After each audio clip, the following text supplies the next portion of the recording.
All right, what's up, everyone? Today we're gonna get into a little Browns talk here, and who better to have on the channel than Quincy? How you doing today, Quincy? I'm doing good, Malik. How you doing, man? Great. It took a little while to set up everything to get this thing going, but let's hop into it. All right, so obviously recently Denzel got his new contract, the highest paid corner in NFL history, over 100 million over 5 years. Quincy, like, what is your grade for the Denzel contract? For the Denzel Ward contract, Yeah, I would say it's a good contract. It's a good, solid contract to get a guy like him under. Um, I don't know what the grade will end up being because it's hard to predict the market of what's yeah, going to develop for these cornerbacks as time goes on. I mean, we like to imagine that the line always goes up, but we thought the same thing with running backs 20 years ago that the line was always going to go up and then it crashed. yep, Quarterback lines plateaued for at least the middle grouping of quarterbacks. Right? Remember when guys like where Andy Dalton was getting like $100 million contracts, Jay Cutler was getting like 125 million, and Sam Bradford, guys like that used to get paid. Now guys like that, people don't even want to trade for an $18 million hit. So it's hard to predict where markets are going to go. But seeing that the cornerback market has been rising and rising as of late, it seems like that deal is going to either be market value for quite a while, or it could end up being like really good. yeah.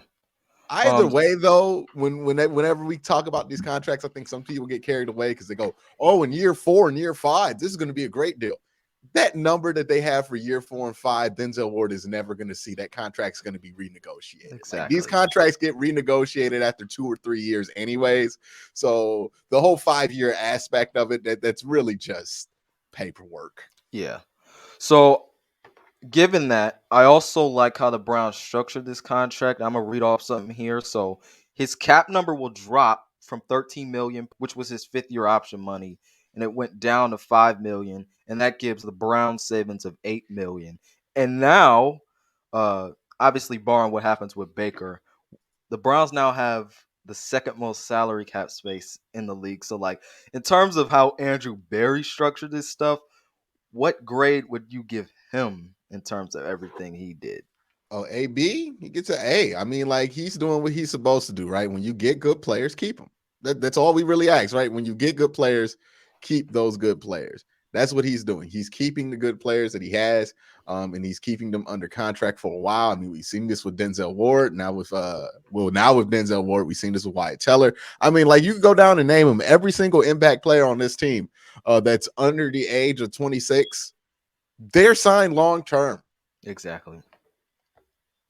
And then I think one of the key things in this, and I've heard this a lot, like knowing you got Nick Chubb and Miles Garrett, Wyatt Teller, all these guys under new big extensions. I think the key thing here is that they're all like coming into the league, they weren't over 21.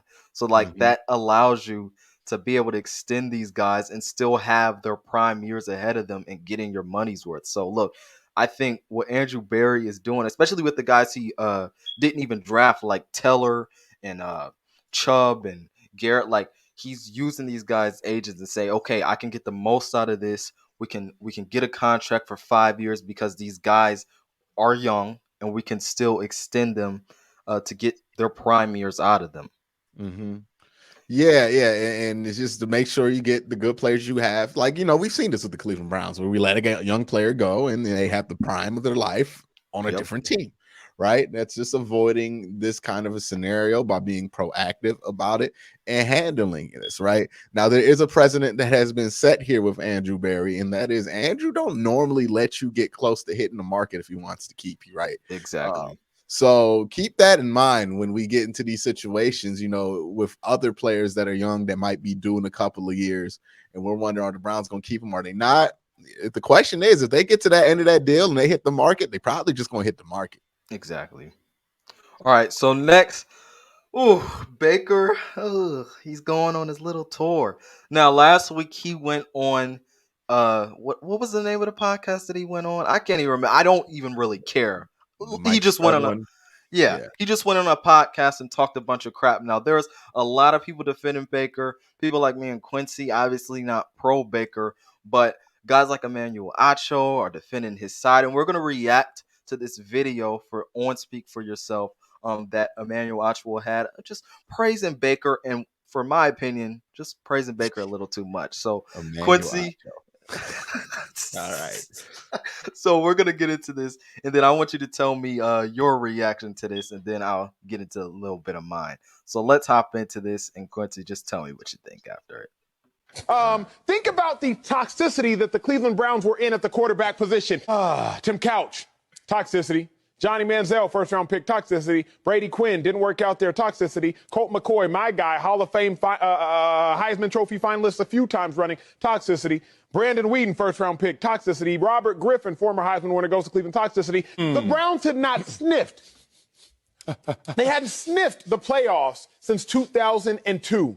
The Browns had not sniffed a playoff win since 1994. Oh, really? Baker Mayfield comes in, and 3 years later, What happened? Cleveland Browns go to the playoffs. Cleveland Browns win a playoff game. Here's what I hate.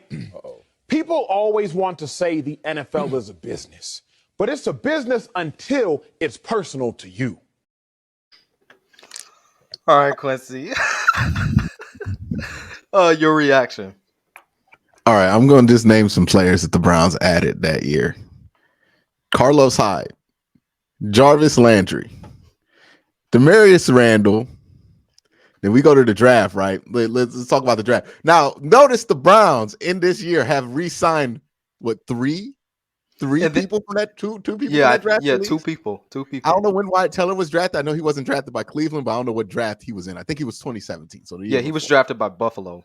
Yeah.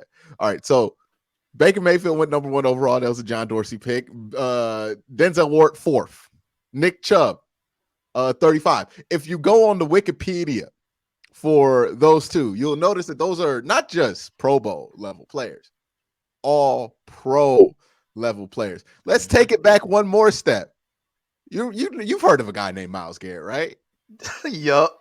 He's pretty good, right? Absolutely. I would say he's an all pro level player. I don't think that's a stretch, right? Oh, yeah. So you add Myles Garrett because Myles Garrett, remember, he played like 5 games his rookie year. He didn't really play a whole season. He played like 7 games. Yeah. He almost had 10 sacks. Light work for Myles Garrett. He's never really had those issues living up to expectations. But those are not just 3 Pro Bowlers, by the way. Those are 3 of the best players at the position, right? So you add those 3 guys. Cool. Then you add Jarvis Landry in the offseason. You add a Carlos Hyde who is still offering you something, a Demarius Randall who is still offering you something. The Browns added 1, 2, 3, 4, 5, 6, 7, 8, 9, 10, 11, 12, 13, 14, 15, 16 players in that free agency class. They got rid of like 25 players. Like this list of released dudes is ridiculous. They got rid of like 30 players that offseason. And they completely changed out the roster. So when people come at you, and this is how you know when people, and I'm big on pointing this out, when people are being disingenuous, is when you hear stuff like Emmanuel Acho said, right? Mm-hmm. Yeah, if you just say these 2 things after each other without any of the actual context, you can end up giving Baker Mayfield credit for that. But the true context of the story isn't Baker Mayfield came to the Browns and magically they got better. This was not Andrew Luck in 2012, right? Remember Andrew Luck went to the almost 0-16 Colts and then went to a divisional round playoff game? Remember that one, right? And nothing had changed but Andrew Luck. Like It went from Peyton Manning, good team, bad team without Peyton Manning, Andrew Luck, good team, right? All of a sudden, right? This was not that situation. The Browns changed that roster from the previous 3 years that it's almost as irrelevant comparing that roster to what happened afterwards as it would be comparing an expansion roster to a team 5 years later. That's how much turnover was on that roster. It was obvious when the Browns are doing it. Some people have chosen to forget this, which is, convenient, right? Because you can say Baker Mayfield walked in there when, in a matter of fact, he was the one of the 3 pieces that the Browns drafted very high in that draft, Nick Chubb, Denzel Ward.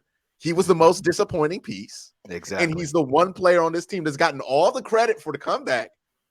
By the way, a comeback in which we had one 11-game season in 4 years, 2 horribly disappointing under 500 seasons in which the Browns were supposed to be Super Bowl contenders, and in one okay 500 season, which he did have credit for, right? So that's the turnaround we're talking about, right? Like, okay, I'm sorry, but being better than garbage is not good enough for me.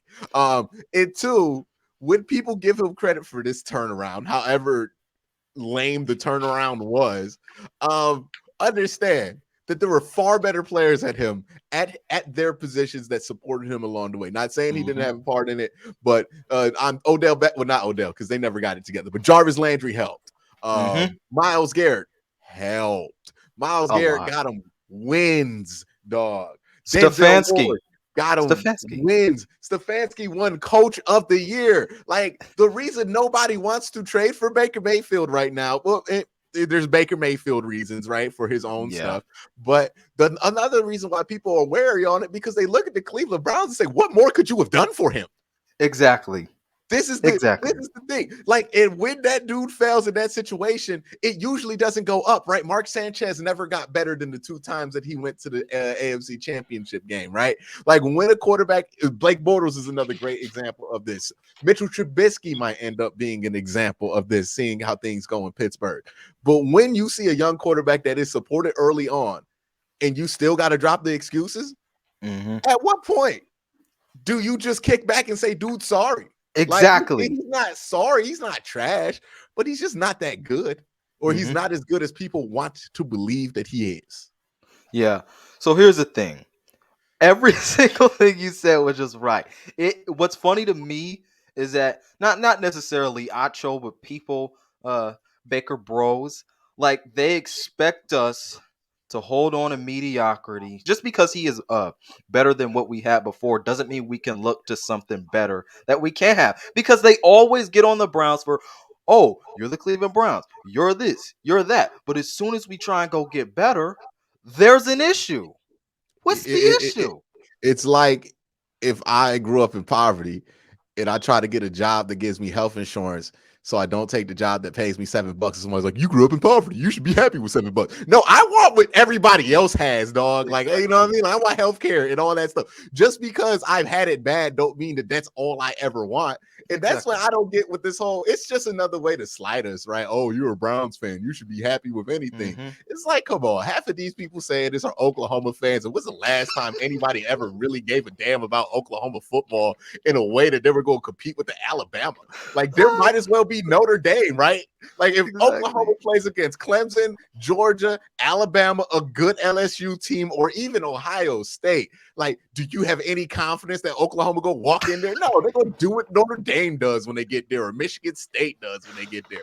Like the level of confidence coming from a group of people who have not won anything since, what, 2001? That's the last time they won something? Like, it's just astounding to me. It's astounding to me that they would act like booing your quarterback is this horrible sin that you can't come back from. When we saw them boo a college kid this year, like, we watched y'all do that, right? Like, it is the hypocrites and stuff that comes from any type of soft criticism or real criticism of Baker Mayfield has been hilarious to me, the reaction to it, because it's just like, we not saying nothing that you can't look up. Like, you know what I mean? Like, most of the people who have negative things to say about Baker Mayfield ain't even being negative. They're just pointing out stuff that's out there. If they're like, oh, you're bashing him, you got to leave him alone. Why are you talking about him? He's still on the team. Like, we got to talk about the dude, right? Exactly. But you know, it's just,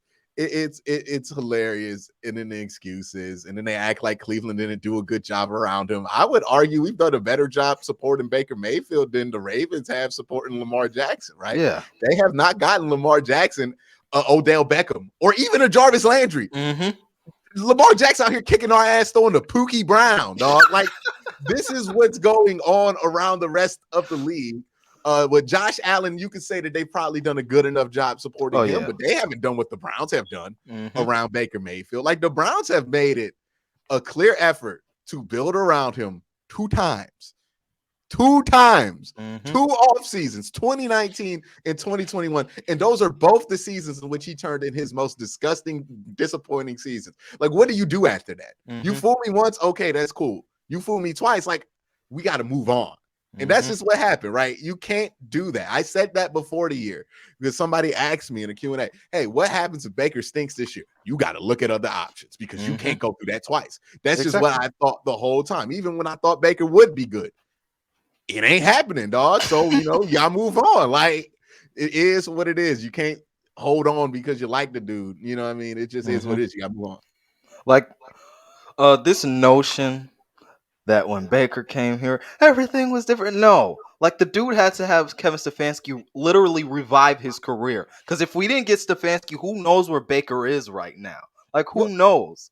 And it's the notion that he changed everything himself when there were so many other factors going on why this team improved. That team was going to win 6 games regardless. I think they got the 7th because of Baker Mayfield.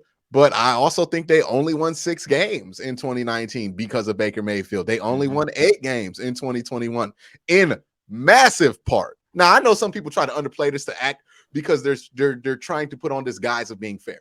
Being fair isn't just splitting everything down the middle and evening it out to 50-50 like a lot of people want to make it seem like. Being fair is being honest. And if I'm being honest on what I saw in 2021, about 70% of the Browns' issues were Baker Mayfield. Yeah. Like on offense, 70% of those issues were on Baker Mayfield. 30% were everything else. But if your quarterback's playing that bad, your offense is going to stink. Yeah. What can you do? It just is what it is. Like, and there's nothing you could do when Case Keenum's the dude backing him up. So you got to stick with them. And it's just that's the truth of it. They looked at it and said a lot of the issues we had on offense, Baker Mayfield related, right? Missed throws, too many turnovers, interceptions, taking sacks, getting behind the sticks so we can't run the football no more. Baker Mayfield oriented problems. That's just the hard truth of it. If you don't agree with it, look it up. Watch the tape. Try to watch the tape and tell me that a lot of these issues weren't Baker Mayfield related, because most of the people who I trust that watch NFL tape on a regular basis will watch that Baker Mayfield tape and tell you the exact same thing. All right. So look, this like Baker ain't Jesus. Like, Andrew Berry was forced to go all in on talent because Baker is somebody that you can't count on to like win you a game. He's somebody that you got to get talent all around because you're gonna have to win in spite of him. You can't win because of him, because at some point, like, those stupid Baker Mayfield mistakes are gonna come into the picture, and that's the thing where like having Deshaun Watson is such a blessing because we don't got to worry about these stupid interceptions anymore. Like, we don't have to worry about him overthrowing guys. Like, it's finally setting in. Like, I don't got to deal with this no more. Yeah. And look, there's going to be bumps in the road with any quarterback, right? I don't want to paint no dreamy picture. Like, we're not going to see stupid stuff come from Deshaun Watson, because it will. But even Baker, Patrick Mahomes does stupid stuff. Yeah, Patrick Mahomes, like Aaron Rodgers, they all do it. Tom Brady has those games too. Yeah. But it's just going to be nice knowing that you feel like you could depend on that position a lot more, right? If you go down 2 minutes, you feel like you got somebody who could bring you back.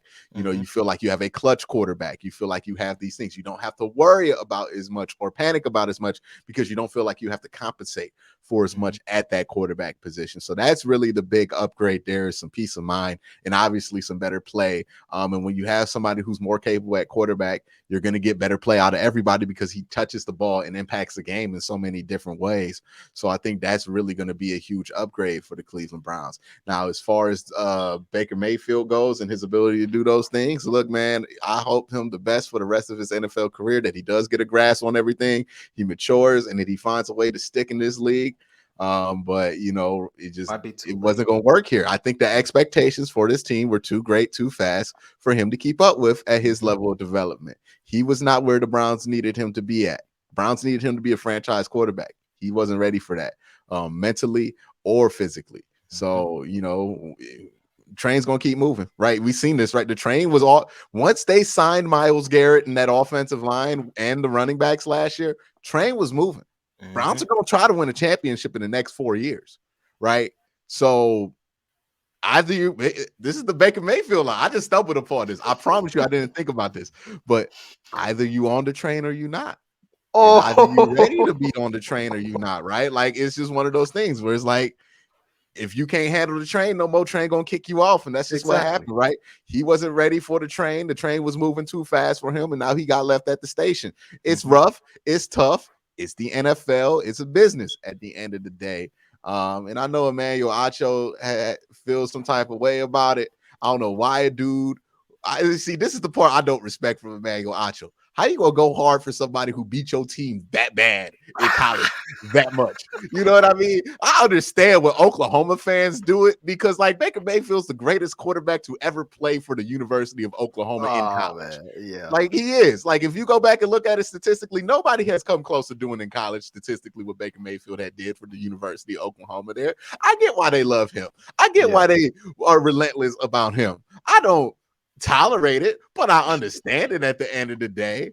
But when it comes to Emmanuel Acho, why could you imagine going this hard for Ben Roethlisberger? Like, nah, man. I'll tell you, I don't want to play Ben. I don't want to go against him. I'm not about to put my cape out there for no Ben Roethlisberger. Yeah. Emmanuel Acho, Texas grad, out here putting his cape on for the Oklahoma Sooner. You can't trust no brother like that. I'm just gonna let you know right now. That man has no allegiances that he cares about. Do not trust that man. Oh man. All right, question. You got time for a little 2-minute question? Yeah. All right. So obviously, let's shift our focus to Deshaun.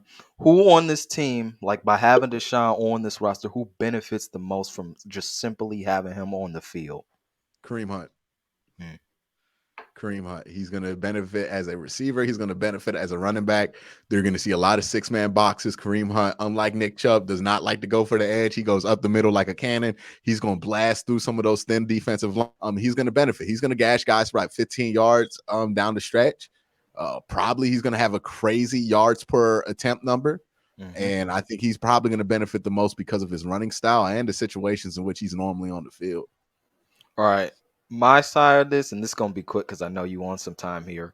I think it's David Njoku, just because like we saw what Watson was able to do with Jordan Atkins and Darren Fells. Like he made those dudes like red zone specialists, like middle of the field specialists. And I think for someone who is athletic as David Njoku is, as someone who can make as many plays as he can, I think the fact that Deshaun as a dual threat, knowing that you got the linebackers have to shift their focus to him, I think that leaves space for David Njoku, and we even saw that with the Texans. So look, I think David Njoku and even Kareem Hunt, they're going to benefit a lot. And then I think Kevin Stefanski, I think Deshaun Watson is who he's been looking for because he's had Kirk Cousins, he's had Baker, but he finally has his guy. But that's my say on that, Quincy. All right. Yeah, that makes sense. All right, but Quincy, thank you so much for coming on. Let's do this again sometime. This was fun. Yeah, tell them where to find you. YouTube.com/Quincy Carey. You can also find me on Twitter at Quincy, KWEN_C. All right, guys. You'll see Quincy on this channel soon again, everyone. But other than that, this has been Malik Hicks, aka the Ranker, the Ultimate Sports TV, signing off. Peace out, and I'll see you on the other side.